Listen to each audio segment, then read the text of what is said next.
I'd like to introduce our speaker for this evening, RJ. Good evening, family. My name is RJ. I am an alcoholic. I am a drug addict, and I do not deserve the life I have today, but I'll take it. I want to thank Anthony for asking me to speak. Welcome to anyone who's new, either to the group or to the room. It's great to see your faces, and I love that there are people here from all over the country, maybe even the world, I don't know. And as I look around the squares here, there are people in this room who have known me for so long they could probably tell my story. It's nice to have that kind of support because I never had that before, or even if I did, I would step right on it because all I wanted to do was get the next one in. I want to apologize in advance. There are two kittens racing around, so if you see me go like this, that means one of them got my cord. I live in Voorhees, New Jersey. I am the youngest of three boys, and I grew up in an alcoholic, abusive household. My father, who passed away when I was 15, used to drink, used to make life rather miserable for us. And I remember sitting in the family room watching game shows. I'm a big game show person. Watching game shows, and as soon as I heard the garage door open, I would start to shake because I had no idea what was going to walk through that door. And I vowed at one point when I was about 8 years old that I would never be anything like him, and I wasn't. I was worse. And here's how it happened. You know, growing up, I knew I was gay from a young age. My home group is the South Jersey Gay Group of AA in Laurel Springs. I call it my homo group. And I also moonlight as a home group at the Northeast Club in Frankfurt. And I knew I was different. And I started to immediately compensate at a young age for the differences I felt because I was constantly comparing myself to everyone else. You know, everyone's clothes look better, or they're thinner, or they're more popular, or whatever. So the way that I compensated for it was escaping the game shows as soon as I got home from school, diving into my schoolwork, and also using humor to deflect everything. And I would continue with that, you know, watching sitcoms, et cetera, growing up. And then when my dad died when I was 15, I remember my brothers and I walked into the church, and I had never seen so many people at a funeral in my life. And I remember saying, are we in the right place? This guy was an asshole. Like, you know, are we in the right place? But it turns out he wasn't such a bad guy. I would then go on after he died, funneling all of my energy into my schoolwork and being the teacher's pet until I went to college at NYU. And I tossed the cap up and I was out of here to go up to New York and, you know, finally get out of suburbia where I could be around new people, new faces, new experiences. The problem was I really didn't have that much. I didn't have any tools. I didn't have any coping skills. Now, my parents, by the way, are both lovely people.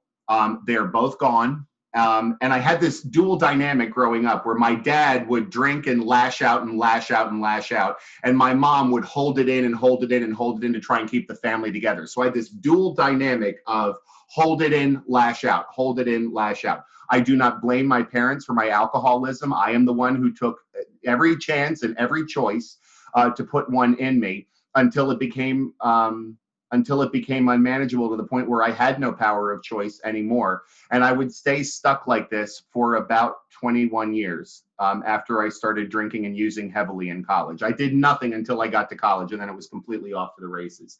Drugs are a part of my story. I will not mention them that frequently. This is an AA meeting, but if you're like me, I was a garbage can. I couldn't divorce the two. If something was around, I did it. And I would step on you in 2 seconds to get it. And I would also lie, cheat, and steal my way into any situation to get what I wanted, to make myself feel better. Because for the longest time, I would not honor my emotions. I would escape from them any way that I could. So I then, after college, I move out to Los Angeles, and I have this great idea that I am going to work in game shows out in Los Angeles. I had spent my entire life watching, you know, the glamorous hosts and the models and the prizes. The best part about it was seeing regular people go on stage, and like with one decision, their lives would change, and the joy that I saw on their faces. I wanted to be a part of that. And I started working in contestant coordinating for about 3 years until the last show I worked on was The First Weakest Link back in 2002. And I got poisoned on set by a smoke machine, and it literally almost killed me. Meanwhile, that sets off a whole host of health issues that I still have to this day. And about 4 months later, oddly enough, tomorrow will be the anniversary of this. Weird. That my ex killed himself. And when they found him swinging from a chin-up bar, he had my love letters at his feet. That was January 10th, 2003. And on January 11th, 2003, I promptly gave up on my life and I immediately went to crystal meth.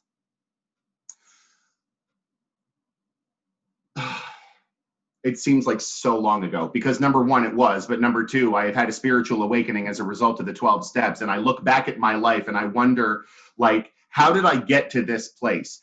I had no coping skills. I'm out in Los Angeles by myself. And I then spend the next 6 months trying to like recover from this with multiple lawsuits. I bring a workers' comp suit against NBC and I get blacklisted from the industry. They are told literally not to talk to me. I have no one out there. And then all of a sudden my ideas start going. And I think my ideas are so good. And I would think my ideas were so good until I came into the rooms of AA. Through the course of that time, I remember coming back across the country because my mom was selling our house and I had to get the stuff out of the house. And I catch a charge driving naked through the panhandle of Texas, right? And I end up with $12,000 in fines that I couldn't pay. I never had any money. I was always, making a sob story up to my mother and leaving certain details out so she would feel bad for me and I could get money out of her or get sympathy or both, but mostly money. And I end up with 2 years of probation that would end up getting deferred until I moved back to Philadelphia, and I get 160 hours of community service. Let's pause on that. Back in Los Angeles, I am consistently burning my life to the ground, and I remember driving down the 101 freeway. I've now started a tutoring business, and I'm out of my mind. I'm showing up to students high, drunk, whatever, and I'm driving down the 101 freeway, and I am screaming to God, please get me out of my life because I don't know what to do. Now, keep in mind, I grew up gay in the Catholic Church. So I'm supposed to worship this God that you tell me hates me. So anytime someone talked to me about God, I'd be like, la, la, la, la, la. I don't want to hear anything of what you have to say. I didn't realize at the time that I was dealing with someone else's perception of a higher power and didn't learn that I could make my own conception as we understood him. Until I came into the rooms of AA and found people who were living in the solution. But I wasn't going to come in by myself. No. An act of divine providence took care of that, and I'll get to that in a little bit. So I scream out to God, and the phone rings. And it's my friend Alice, and she says, I am dating this guy who works for a tutoring company, and they want to open a Philadelphia office, and they need a director. And of course, I think in my brilliant, diseased mind that if I scream loudly enough that a foxhole prayer would work, I end up wrapping up life in Los Angeles. And when I say wrapping up, I mean like I tossed everything up in the air, and before it hit the ground, I had moved back east, thinking that a geographical change would cure me. But wherever I go, I bring myself with me. And no sooner than 3 days when I'm back on the East Coast, I'm up to my old tricks again. And now I'm around my family and friends from growing up, and I'm pulling all of them down with me. So I end up working at that job. It was a $76,000 a year job on the main line out in Bryn Mawr. And I'm thinking, I'm the shit. Oh, everything's great. Like I've got a job. I've got an apartment. Everything's great. But I am dying slowly inside. The progression of my disease was slow over a period of time because I had enough stuff to distract me, meaning work, where it didn't catch up with me until it was far gone and it was too late. And I never had a solution, and I never had any coping skills. Meanwhile, that probation gets deferred, and I end up with 160 hours of community service, and I get placed. See, when I look back, I see God's fingerprints all over my life. But of course, I'm not worried about that at the time. I'm just trying to figure out how to get the next one in and keep on a mask so no one figures out what I'm doing, either behind closed doors or in the shadows or in the darkness of night. Sometimes even in the light of day. And I show up for my first shift at the HIV clinic at Washington West at 12th and Locust. Now, if you know Philadelphia and if you know the meetings, there is a meeting right upstairs from there, early night out. And I sit down for the first shift and I hear all this laughing and cheering upstairs. And I'm like, hell is that? And I creep up the steps and I peer around the corner. There's this young lady talking about her fourth step, and everyone's like, yeah. And these character defects, yeah. And oh, my connection to a higher power was like, yeah. And I'm looking at them and I'm like, you people are nuts. I want nothing to do with you. You're nuts. You're nuts. I want to sleep with you, and you're nuts, right? And every Friday, I would keep coming back to my shift, and I would creep up the steps a little more. I would peer around the corner a little more. One time I even sat down in the meeting, but I sat at the seat right next to the door because I don't want anyone calling on me. I'm nothing like you. AA is a cult, and I'd be trading one addiction for another.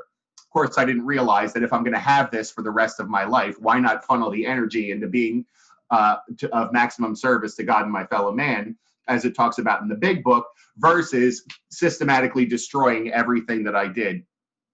And I did daily.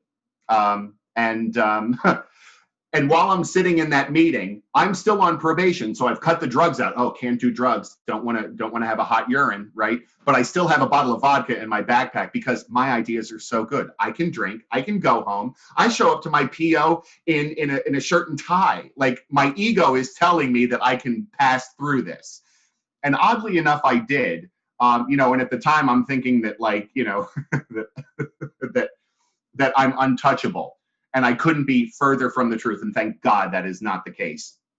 I did not get a sponsor. I did not work a program. I did not stay sober. I would end up getting fired from that $76,000 a year job.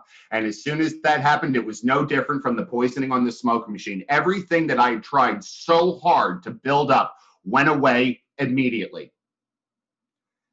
Over the course of the next 3 years, I would lose a second job. I ended up getting an identical job. I've never been so bad at a job in my life. I'd lose a third job. I would lose the apartment that I was in. I couldn't pay my rent. It really wasn't even my apartment. It was basically my mom's apartment. She paid for over 75% of the rent. And I'm still screwing her out of money right and left. And I don't see anything wrong with it. I think I'm doing great. And I lose a second apartment as well. And my 78-year-old mother says, why don't you come back and live with me in the house that you see behind you? And that poor woman had no idea the tornado she was inviting into her life. The level of my selfishness was so bad when I was here. There was one day that it was Thanksgiving, right after I moved in. And she had made Thanksgiving dinner. And I was so selfish and miserable because that's all I had in my heart was I hated myself. It was the only thing I could transmit to anyone else. I couldn't even get out of the bed and walk down the hallway 25 feet to have Thanksgiving with her. She had to call a friend to come over and have Thanksgiving with her. Also, I'm a crier, so get ready for it. And then there was one day where I'm sitting in that bed in the bedroom, and I can hear her through the heating duct in the floor. She's in the basement having a cigarette, and she's talking to my godparents, her brothers, my brother, about what is she going to do with me. And I'm sitting on the bed with a whiskey shooter in one hand and a meth pipe in the other. And I don't care. My mom has always been my best friend, and I didn't care. I lied to her one night, told her I was going on a job interview, like at 6 o'clock on a Sunday night. Like, who the hell goes on a job interview at 6 o'clock on a Sunday night? I take her car out that I won for her on The Price is Right 20 years ago, a very special car, and I promptly used and I totaled it. Now, the car was drivable, right? I had no business driving it. And I leave the scene of the accident thinking like, oh, I didn't get a DUI. Okay, thanks, God. Like, no, RJ, that's not how this works. And I think that, again, I'm untouchable, but God had something better in store for me. I get the car back in the driveway 2 o'clock in the morning. I get into the garage, I turn off the ignition, and I dip out, and my head hits the horn, waking up the neighbor across the street. It's like 20 degrees out. He comes over 2 o'clock in the morning. He shakes me, and I come to, and he's got this look on his face like, what are you doing, buddy? At that point, a switch had flipped, and I could not hide it anymore. Everyone knew something was wrong with me, but they didn't know how to approach me. I can remember sitting at my last apartment. I call it RJ and the Mysterious Case of the 5 a.m.s, where it's 5 o'clock in the morning. The sun is coming up, and those damn birds are chirping outside, right? People are on their way to work, and I'm sitting in a desk chair, completely annihilated, and I am wondering, how did I get here again? I vowed that I was not going to do this again tonight. And then I would pass out for a couple of hours, and then I would wake up and figure out another way to get the next one in. And here's what it usually looked like. I would take my Citibank starter checks, right? And I would make them out to myself. I would then photo deposit them into my Wells Fargo account so they would clear instantly. And then between my front door and the bodega on the corner, I decided that wasn't enough money, so I'm going to overdraft because I knew Wells Fargo would let me overdraft. Sneaky, right? So I would overdraft, get all the money out, and then I would call every dealer I knew, and if no one was around, I would beeline it to the liquor store because whatever was around, I would do it, and I would step on you, and I would lie, cheat, and steal to get it in. Then I would come home, and my poor cat would walk over to his little fish bowl, little bowl with the fishy on it, and he'd sniff it, and it was empty, and he'd go, oh. And I'm like, fine, Charlie. So I'd go out to Walgreens up the street and I'd knock over a display in aisle 2. So while they're cleaning it up, I'd go over to aisle 6 and steal tuna for him and Pop-Tarts for myself. And that would feed us for like the next 4 or 5 days, right? So back here, I get out of the car, I come into the bedroom and I'm screwing around on my phone looking for sex, right? And the sun comes up and my mom hobbles into the doorway with her little cane. And she goes, what happened to our car? Like, not even my car. What happened to our car? That was my mom, right? And like a good alcoholic, I don't want to take the blame for anything. And I start screaming at her, it's not such a big deal. You don't have to worry about it. You've got the money. You can get it fixed. And right in the middle of my screaming at her, she looks at me with a look I will never forget as long as I live. And she says, I can't take this anymore. I'm calling the police. Now, like a delusional alcoholic, I think she's kidding. She wasn't kidding. A couple of minutes later, 4 Voorhees police officers show up and say, you got to come with us. And I think it's a brilliant idea to flip out on the cops. One of them grabbed my arm. I knocked his arm away, scratched him across the face. The other 3 knocked me down literally right there in front of that lamp. And as they were putting the handcuffs on me, I bit one of them really, really hard. And I get dragged off across the lawn to a place that I never thought an upper middle class white gay guy would ever end up, and that's Camden County Jail.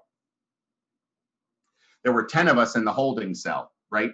And 9 of us got taken out, were given red jumpers to go up to Gen Pop, and one of us got a green quilted Velcro gown, which if you know what a turtle suit is, hello, reserved for the certifiable and threatening, and I'm on my way to the psych ward. And they pull that ward door open, and there's my cell dead ahead, number 40, and they're pushing me, and I'm screaming and crying, but I think in that moment, I started to let go. I realized that like it was over. They got me into that cell. I turned around, I took 1 step back towards them, and they shut that door and they locked it. And always at this point, when I tell my story, I can feel the echo of that door shut in my soul. That 1 step back towards the door was my definitive step 1 moment, clearly powerless over alcoholism. And you want to talk about unmanageability? They tell us in the big book, this takes us to 3 places, jails, institutions, and death. I got 2 of them. I got an institution in jail. And I am convinced that if my mom hadn't done the bravest thing I have ever seen anyone do, that I would be dead today and you'd have another speaker, because I was not going to stop, guys. I wasn't going to stop. I had to be locked away like a feral animal. And I circled that circled that cell daily, detoxing, and it was horrible. At one point, you know how those little like tinfoil mirrors over the sink, if you've ever been in jail? I caught sight of myself in the mirror, and I had no idea who was looking back at me. The 2 years prior to that, I would avoid cameras, I would avoid mirrors, plate glass windows, because I had an idea of what was going to be staring back at me, and I didn't want to see it.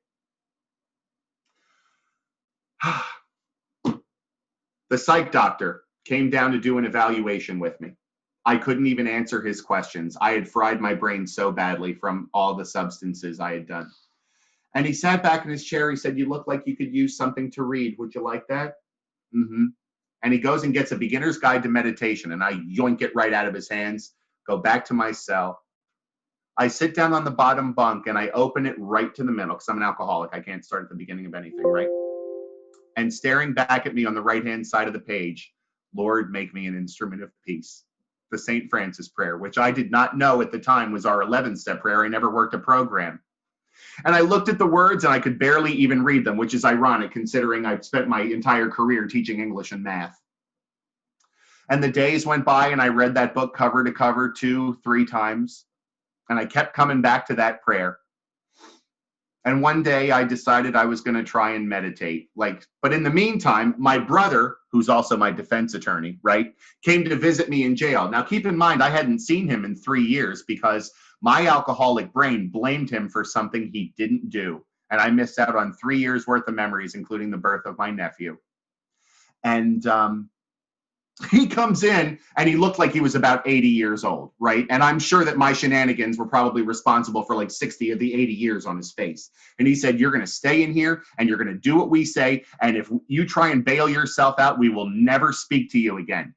And what did I do as soon as I got back to that cell? Because my solution, the drugs and alcohol, have been removed. But I'm still left with an insane brain. I'm still left with insanity, still left with a diseased mind up here.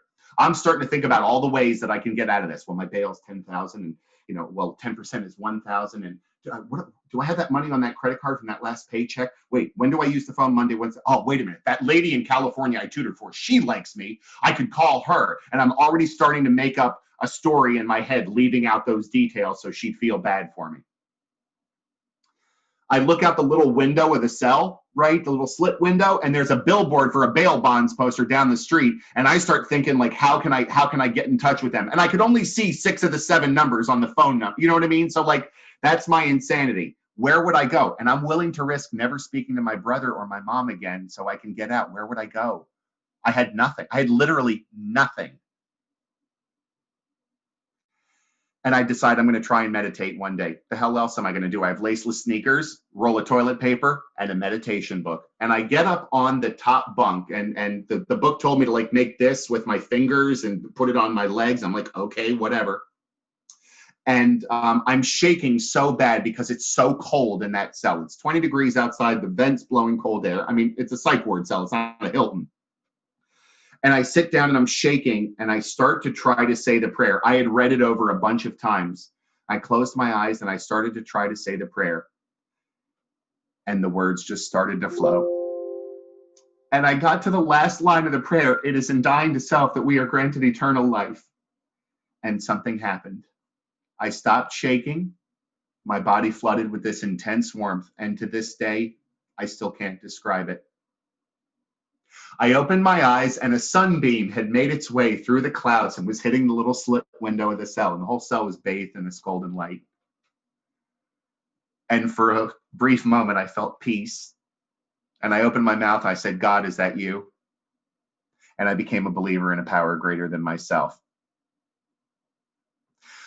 The rest of jail did not go so badly. I prayed, I meditated every day. I graduated from the psych ward down to the mods. And there was one day they let us out for recreation. And it was so nice not smelling stank-ass jail air, right?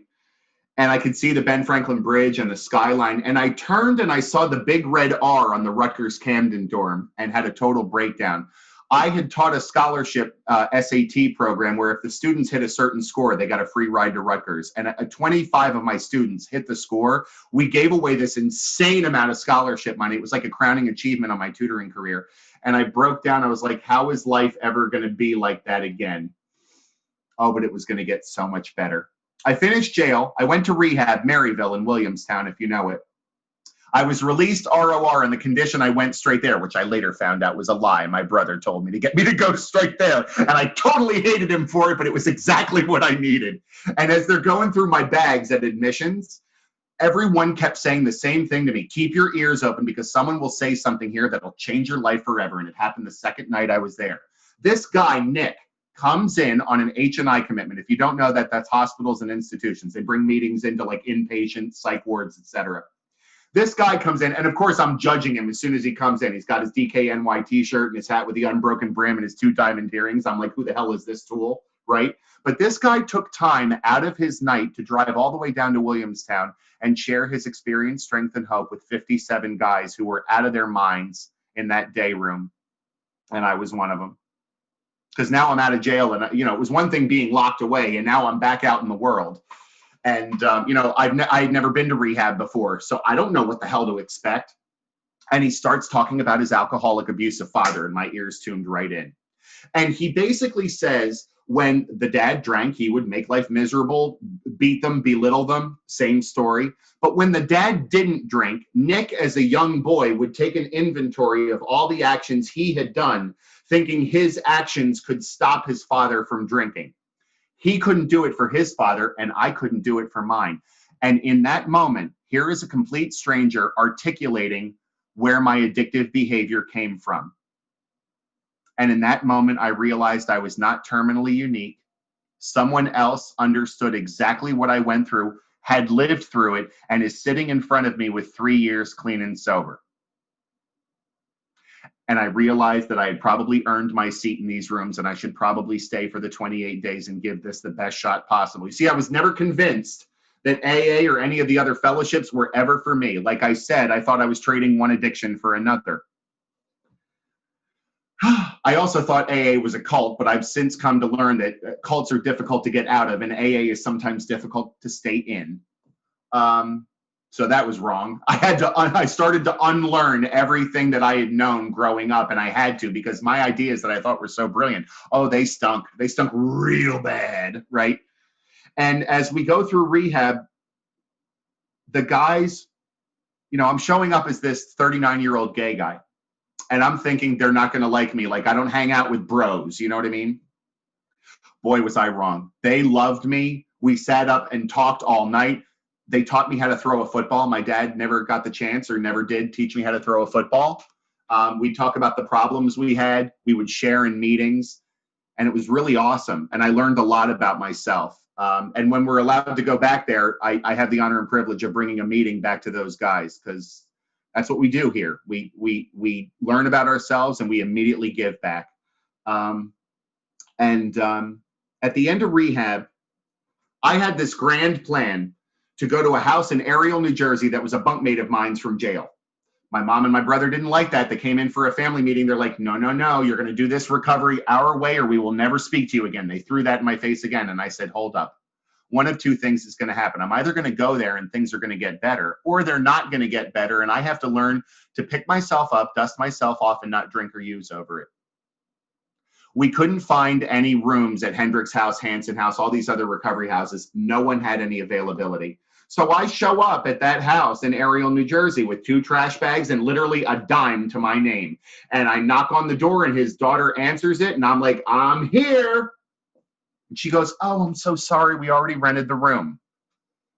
And I turn around and Logisticaire is pulling out of the driveway. And my best laid plans right out of rehab, out the door. And for the first time in my life, I was confronted with a crisis and I stayed calm.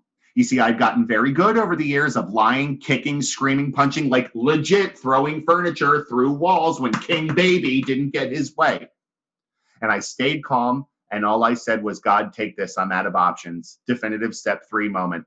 In that moment, I made a decision to turn it over to God because I had connected with him. And I choose to call my higher power God, and I choose to identify him as a male. That's what works for me. Whatever works for you, just do it.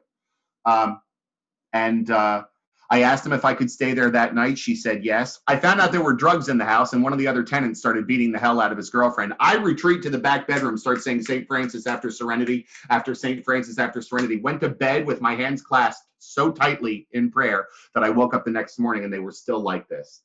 And I called my counselor at 9 o'clock on the dot. I said, Jen, I'm in trouble. I don't know what to do. She stops what she's doing, starts calling places here, gives me numbers to call, yells across the hall to one of the other counselors who knew a guy who ran a recovery house in the Northeast, right around the corner from the Northeast Club. And as fate would have it, meaning God's grace, a bed opened 10 minutes prior to my call. She piled me in the car. We show up in Frankfurt about 35 minutes later, and we pull up, and here we go again, another, bro factory with like guys bench pressing outside, and they're playing spades and probably making chi-chi outside under the awning. And I'm like, I don't know if I can do this. But I sat in that car and I said, God, please keep my feet willing. And I walked into that house and made 17 of the best friends I'd ever had in my life, some of whom are no longer with us because they thought they could put another one in them and they ended up dying.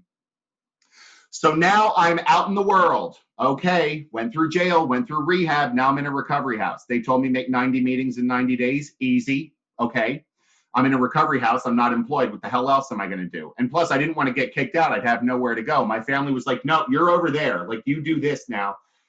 I remember my mom had written me a letter that my brother brought me while I was in jail. And the amount of pain that I read off of that sheet of what I caused her, I damn near killed her. So it was going to take a while to get the trust back, but it happened as a direct result of these steps and a direct result of God in my life. And they told me to get a home group done. Okay, did that. They told me to get a sponsor. Now, I'd worked with a couple of guys who had been coming around the rooms, but I never really connected with them. Right, wrong, or indifferent, it just didn't happen. The last sponsor I worked with blew off my step work 3 times in a row. Now, I had been going through the big book at Big Book Studies, and we were working on our step 4, the inventory. So I'm now sitting in 57 resentments that I don't know what the hell to do with. All this stuff is like bubbled up to the surface, and I'm like, I have a list. I don't know what to do, you know? And I had read at a Big Book study that morning before the 3rd time when he canceled on me, Into Action, page 75. There's a quote. Now, I'm not a Big Book thumper. Maybe I will be one day. It ain't happening today. My favorite line in the Big Book is, he should realize that he is engaged on a life and death errand. And I'm paraphrasing. But I called him and I was like, I'm on a life and death errand. And I need to work with a sponsor. So I wish you well. And I don't recommend firing your sponsor before you get another one, but I had connected with a higher power. And that night we went to the stepping stones, all of us. And I heard a young lady, yes, young lady, speak for her 2-year anniversary. And the way she talked about all the scummy shit she had done in her past, the way that she had made amends for it. But the thing about her was there was a piece about her that I had never had in my life and I wanted really badly. And I marched right up to her and asked her to be my sponsor after that meeting. She had never met me before. And here we are 5.5 years later, and she's still my sponsor. Let me tell you what one of the things she's done for me. First of all, we go back and we start reading through the Big Book together to get a working knowledge of the book, the first 164, and obviously steps 1, 2, and 3. Because I'd already had definitive experiences, but now I need to understand the words behind it, because part of the deal is when I go through these steps, which I will never graduate from, it's a continuing education. When I go through the steps, I then turn around and I help someone else. So obviously I need to know the book. And we sit down and she looks at my resentment list and there's Dad, number 1. She goes, RJ, Dad's number 1. I said, yeah. She goes, Dad was an alcoholic. I said, yeah. She goes, and you're an alcoholic. And I paused. At this point, the first day in rehab, I had admitted I was an addict, but I never wanted to admit I was an alcoholic because I never wanted to admit I was anything like my father. But I had had enough of the rooms and the meeting. And when they talk about the spiritual malady, the mental obsession, and like I'm reading this book and it's like everything that's going on in my heart, I just looked at her and I just said, yes, I'm an alcoholic. That was the first time that I admitted I was an alcoholic. She goes, have you forgiven yourself? I went, yeah. Being in rehab and hearing everyone else's stories, coming to the meetings and hearing all of you share, and when you speak from the language of the heart and it strikes me right in my soul, I know I'm connected. And I know that now that I am not a bad person trying to get good. I'm a sick person trying to get well. I said, yes, I've forgiven myself. And she leans across the table and goes, why can't you forgive your father? He suffered from the same thing you do. 4 questions. And she smashed apart 23 years of a resentment with 4 questions. See, that's why I need an objective ear and eye and soul. Because if I'm relying on my diseased brain to work out my problems, it ain't going to go well. Right? And I sat there and broke down in that Dunkin' Donuts off the Erie Torresdale stop and cried for what felt like 45 minutes. It was probably 5. And she just sat there and kept handing me tissues and let me cry it out. I walked out of that Dunkin' Donuts a changed man, because through the process of subtraction, when I start to figure stuff out as a direct result of doing these steps, I start to clear out the crap from my spirit. And when I clear that out, that makes space for love and light. Because remember, the only thing I could transmit was hate. We go through step 5 and I look at the exact nature of my wrongs. And she tells me afterwards, she's like, okay, I need you to take a quiet hour with God. Quiet hour with God. What are you talking about? She's like, I need you to take a quiet hour with God. I was like, I can't. I have roller derby practice. She leans across the table. She's like, RJ, do you want to stay sober? And I was like, yes, ma'am. She goes, you're going to miss practice tonight and you're going to go home and you're going to take a quiet hour with God. I was in the 2nd of 4 recovery houses. I show up and I tell Alan, my house manager, I'm like, I need to take a quiet hour with God. He knew what I meant because he had been through the steps before. He not only cleared the bedroom, we were roommates, he cleared the entire house. He's like, RJ needs the quiet hour. Everyone out, back in an hour and a half. Okay, so I sit down on the bed, and she had told me to review my wrongs and also read page 76 in the book and talk to God. That was the only direction I was given. She's kind of awesome like that. She gives me just enough that I can experience it myself. That's what I love about my sponsor. She doesn't tell me what to do. I don't call her every time I go to the bathroom and figure out how to wipe, you know. That's just what works for me. I remember two things about that hour. After being in jail and rehab and being around, I was always around people except when I was in the psych ward. And now it was the first time I remembered being by myself. And if you know Frankfurt, it's never quiet. There's always like, you know, a car backfiring or music playing or two cats humping in the alley, you know? And I remember it was dead quiet. And I sat there and I talked to God and I told him I was convinced that this program works for me. I had started to feel a change.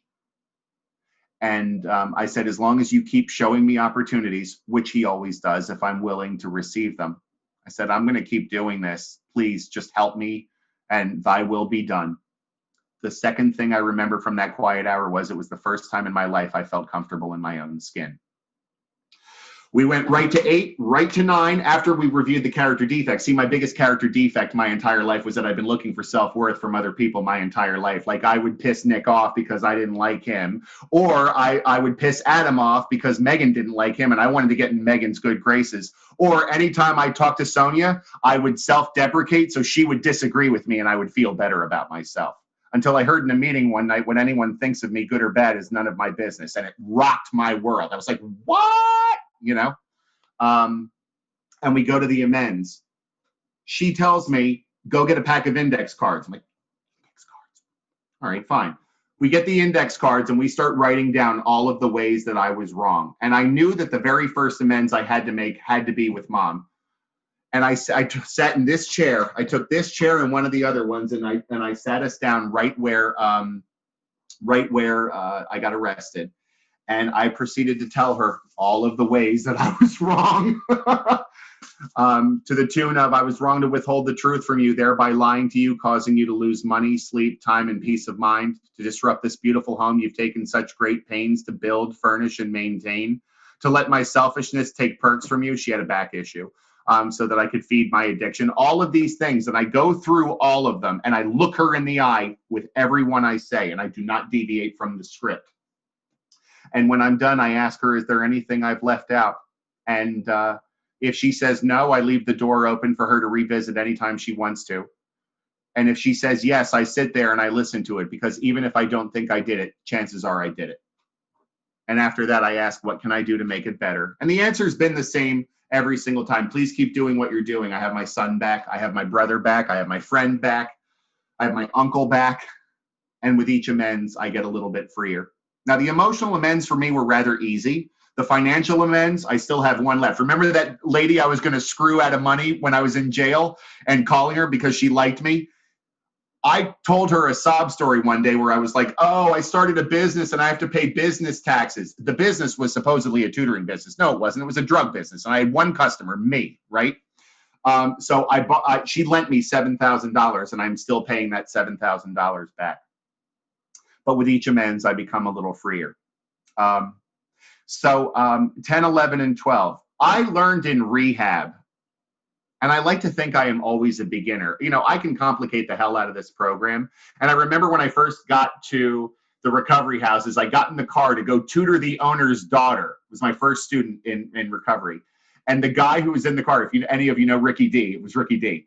And he's like, you know, you're the worst kind of alcoholic. And I was like, the hell do you mean? He's like, you're educated. I was like, okay. He's like, you can talk yourself out of this disease. And I didn't believe him. And there were times that, yeah, he was right. I had to unlearn everything, my conception of God, what my ideas were, how to be a member of society, how to be a good son, brother, friend. I had to relearn all of that. And I did that with all of your help. You know, when I hear about what's going on with you, it knocks me back to center. When I'm having a bad day and I come into the rooms and I hear about the successes you have, And these could be epic successes or little victories, it brings me back up to center. And when I'm having a good day and my ego tells me I don't need these rooms, I come in and I hear about your struggles and it brings me back to center. I never had that balance before. I learned in rehab that I should always be a beginner, right? Keep it very, very simple. Do not complicate it. And I learned also that just because I was working through 1, 2, and 3 in rehab, that doesn't mean that I can't do 10, 11, and 12 or start to practice them. Because now the steps are in order for a reason. I get that. But that doesn't mean in 10 that I can't start to admit where I'm wrong. It's going to be great practice for 4, right? Because when I become accountable for something, I shine a light on it. When I shine a light on it, it dies. So when I get it out and I get it out of this diseased brain and I become accountable to someone else and talk about it, then I have friends of mine who check in on me because I have friends today. Back when I got to that house in Ariel, I got my phone back for the first time and I turned it on and I didn't even know who these texts were. It was like, sup, you want, whatever. I went through the phone and I deleted over 600 contacts in that phone. About 580 of them, I didn't even know who the hell they were, right? And realized through a Facebook friend tally within 4 months after that I had matched the 600 and far surpassed it with people who were in the solution, some of whom are in this room right now. In terms of a connection with a higher power, when I wake up in the morning, I will open my eyes and the first thing I say is, thank you, God, for getting me up. And I'll go sit over there in my little foot massager, bougie, right? And have my coffee and I'll read my daily reflection and maybe send some good morning texts. But the thing is, throughout the day, and there's an example of this I'll get to in a little bit, where, usually when I'm driving, I'm looking out the windshield, I'm talking to God, like, please, take this away from me or grant me the strength to get through this, or, identifying what my fears are and just saying them out loud. Because even if another alcoholic isn't around to hear it, I know my higher power hears it. Step 12. When I came into the rooms, Nick in rehab, the speakers who were in the rooms when I first got there, who have since become very good friends of mine, I hear their strength and I hear how they got through things in their lives. And when it came time, right as I got up to step 11 in the big book, someone asked me to sponsor them. And I called Shannon, my sponsor, and I was like, I don't know what the hell. I was like, do I sponsor this guy? She's like, RJ, you already know the answer to that. And I was like, what is it? She goes, yes, you sponsor him. I was like, I'm not on 12. She's like, RJ, this is 12. This is God putting someone right in your life. And I was like, okay, And so I got a sponsee and then another one and another one. At one point, it got a little out of control because I learned to not say no to AA. At one point, I had 15 sponsees and I wasn't working at the time. And I was like people are calling me and I was like, I'm not a therapist, And I also wanted to make sure that I ended up my job is to take someone through the 12 steps, not be their ATM, not be their chauffeur, except maybe to a meeting, take them through the 12 steps and hopefully put their hand in their higher powers and let their higher power do the rest just by sharing some experience. Because I also never wanted to be the person who blew off someone's step work because I know what that feels like. And I'm really grateful that that I met Shannon that night because if I hadn't worked with someone and gotten some of that stuff out, I don't know where I would be today, but thankfully I will never know. And I'm totally okay with that. I'm not going to go into the ways that I chair meetings and all that stuff. It doesn't make a difference. The bottom line is I have to give it away to keep it. So when it comes down to going to a meeting or doing something for selfish gain, I always have to remind myself that whatever I'm doing for selfish gain, I have because of AA. So stop what you're doing, delay the gratification, and get in the damn meeting. Because if I keep my ears open and I stay willing, I'm going to hear exactly what I need to hear. The cornerstones of my program for me personally, service, higher power, and willingness. Because if I don't have willingness, I don't have anything, right? And if I don't stay in service, if you know the 12 steps, if I don't stay in service, I lose my connection to a higher power. When I do that, I'm going to stop admitting when I'm wrong. And then I am going to start making amends that I am not willing to address. Then all my character defects come out, and I'm creating another inventory that I'm going to file away in my diseased mental warehouse. I'm going to take my will back. I'm going to start acting insane, and then I'm going to start thinking I can flirt with a drink or a drug. And if I do, I could go out and it could kill me. And I do not want to live like that anymore. It's one of the biggest miracles, probably if the biggest miracle of this program, is that I don't have the desire to drink or use, despite some things that have happened in the past 5.5 years.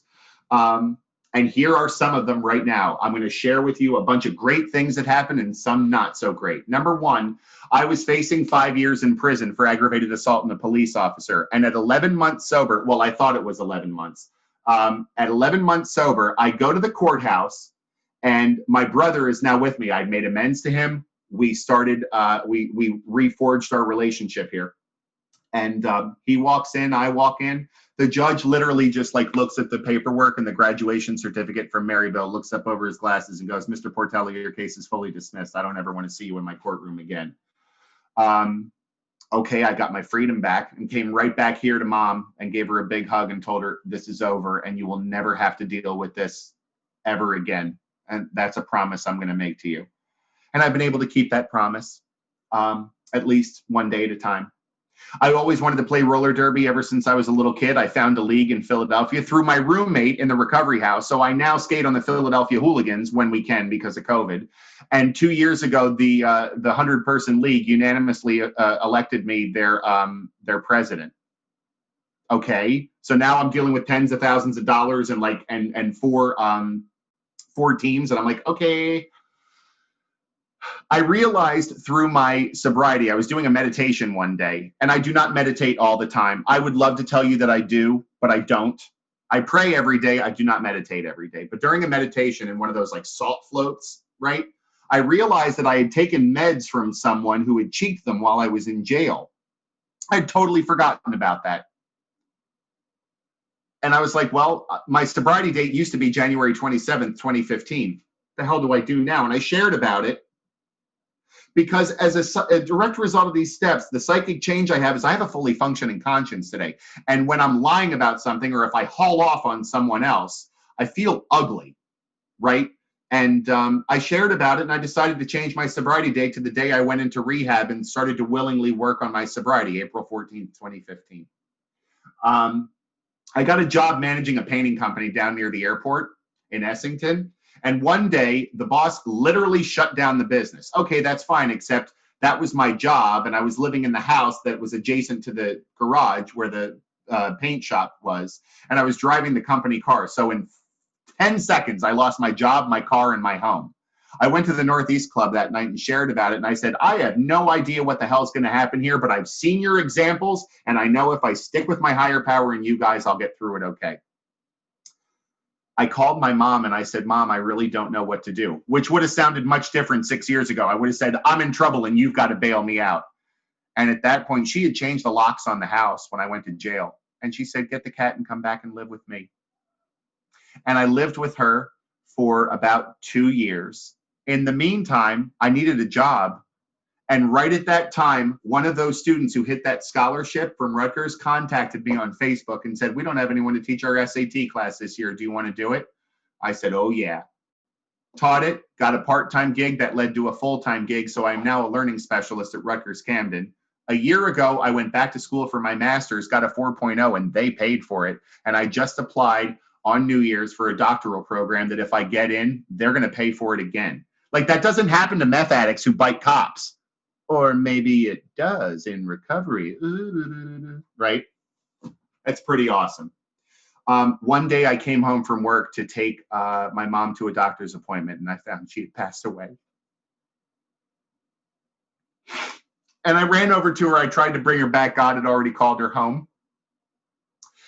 And before the coroner came and took her away, I hugged and I kissed her goodbye. And I told her under no circumstances am I going to relapse over this, because I had seen the examples in the rooms of people who had lost parents, lost children. Oh my God, I couldn't even imagine that. And they got through it clean and sober. And I was like, that's what I want. I want what they have. And I went to meetings and I screamed and I cried, and you let me vent, you let me share, and we got through it together. And when her funeral happened, I was so worried no one would show up. And I remember hearing all this noise towards the door while I was in the receiving line, and I turned, and the line was out the door into the parking lot. And about 80% of the people in the line were people from the rooms who had shown up to pay their respects to someone they had never even met and to make sure their buddy was okay. And we got through it clean and sober. 30 30 days later, I bought the house from the estate. Like now I own a home. And I know they say in the room the material stuff doesn't matter. Honestly, I kind of disagree with that because I make decisions today that put me in a position of good and I can maintain things today. I'm very proud of owning this house by myself, going from $150 in a recovery house to a mortgage payment. Okay. Over the past 2 months, it's been a little difficult. I was in a relationship that I had to end because he didn't care about me. And rather than stay around for a scrap of affection or taking someone hostage, I detached with love and I told him, this is not what I want and I wish you very well. Then after that, I found out I had skin cancer on my shoulder, so I had to have a minor surgery and got through that. But like when I look at this scar, it's really not that bad. When I look at this scar, I remind myself that I take care of myself today through God's grace and through the good health insurance that I have and not putting a drink or a drug in my body. And then about a month ago, my cat that I had for 17 years, I had to put him down. It's one thing when God takes care of my mom and calls her home, but I had to make the decision to put him down. Oh God, guys, it was really horrible. It was horrible. But I had friends who came over and got me through it. And I went to meetings and I shared about it and I screamed and I cried and you got me through it. 17 years we were together. And he saw me in the worst of my addiction daily and still loved me anyway. And I was sitting in this chair over here, not 36 hours afterwards, and I'm praying to the cat, right? Right? And I'm like, Charlie, I love you. I will always love you. No one will ever take your place. But Daddy's got love to give today, right? And he's got a nice big house and there are animals who need homes. So I'm going to go to the shelter and I want you to send me a sign and find a new friend for me. And he did, and he found me too. I walked into the Pennsauken shelter, and these two little sister kittens came up, both got on their hind legs, both started purring at the same time. We let them out, they started wrestling, and right in the middle of it, Clara started kissing Susie. And then they started wrestling again, and I was like, I want them. Here's the thing. My thought with that, and on a broader plane, is that love always wins. So why should love wait, right?